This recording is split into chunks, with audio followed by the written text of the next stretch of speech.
रहमान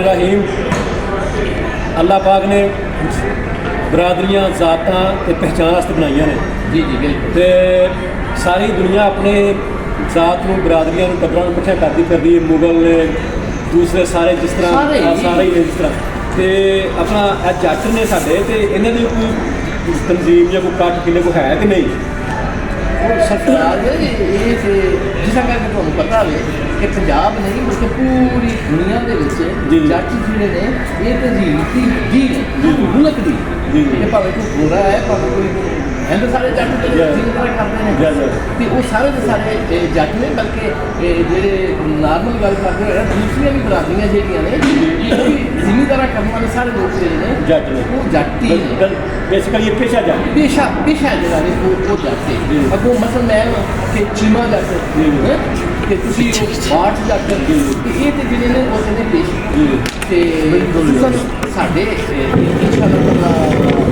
ਜਿਹੜੀ ਸੂਟਿਆ ਹਲੋਰਾ ਤੇ ਉਹਦੇ ਵਿੱਚ ਕੁਝ ਨੌਜਵਾਨ ਹੁਣ ਆ ਗਏ ਕਿ ਪਹਿਲਾਂ ਤੋਂ ਵਡੇਰੇ ਜਿਹੜੇ ਸਾਨੂੰ ਕਈ ਟਾਈਮ ਆਪਣਾ ਲਗਾਉਂਦੇ ਰਹੇ ਲੇਕਿਨ ਹੁਣ ਆ ਕੇ ਯੰਗ ਜਨਰੇਸ਼ਨ ਜਿਹੜੀ ਹੈ ਨਾ ਕੁਝ ਮੁੰਡਿਆਂ ਨੇ ਇਹਨੂੰ ਲਿਆ ਵੇ ਕਿ ਭਈ ਅਸੀਂ ਵੀ ਸਾਡੀ ਵੀ ਬਰਾਦਰੀ ਹੈ ਅਸੀਂ ਵੀ ਸਾਡੀ ਵੀ ਕੋਈ ਪਛਾਣ ਹੈ ਵੇ ਸਾਡੀ ਵੀ ਕੋਈ ਪਛਾਣ ਹੋਣੀ ਚਾਹੀਦੀ ਹੈ ਤੇ ਇਸ ਵਾਸਤੇ ਕਿਉਂਕਿ ਇਹ ਜਿਹੜੀ ਕੌਮ ਹੈ ਇਹ ਹੁਣ ਤਾਂ ਸਾਰੀਆਂ ਹੀ ਸਾਡੇ ਰਿਸਪੈਕਟ ਤੇ ਇੱਜ਼ਤ ਕੌਮਾਂ ਨੇ ਸਾਰਿਆਂ ਦੀ ਇੱਜ਼ਤ ਜਿਹੜੀ ਹੈ ਉਹ ਹੈ ਲੇਕਿਨ ਇਹ ਕੌਮ ਜਿਹੜੀ ਹੈ ਨਾ ਇਹ ਬੜੀ ਦੁਬੰਗ ਕੌਮ ਹੈ।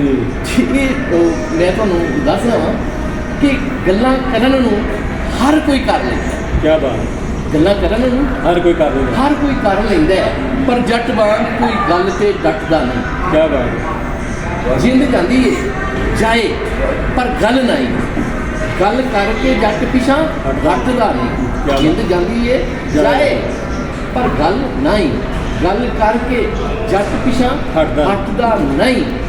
ਗੱਲ ਵਿਆਹ ਨਹੀਂ ਜੱਟ ਤੇ ਫਰਜ਼ ਪੈਂਦਾ। ਕਿਆ ਬਾਤ। ਗੱਲ ਵਿਆਹ ਨਹੀਂ ਜੱਟ ਤੇ ਫਰਜ਼ ਪੈਂਦਾ।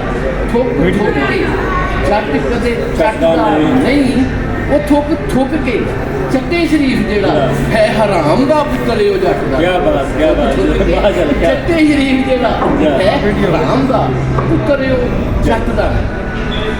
ਇਹ ਤੇ ਬਿਲਕੁਲ ਪੜ੍ਹੀ ਲਿਖੀ ਗੱਲ ਹੈ। ਐਕਸਪਲੇਨ ਕੀਤਾ ਬੇਸਿਕਲੀ ਕਿ ਜਿਹੜਾ ਬੰਦਾ ਵੀ ਗੱਲ ਤੋਂ ਹਟ ਜਾ ਉਹ ਬੰਦਾ ਹੀ ਨਹੀਂ ਤੇ ਪਰ ਇੱਥੇ ਆਪਣੀ ਬਰਾਦਰੀ ਤੇ ਬਹੁਤ ਅੱਛੇ ਅਲਫਾਜ਼ ਇਸਤੇਮਾਲ ਕੀਤੇ।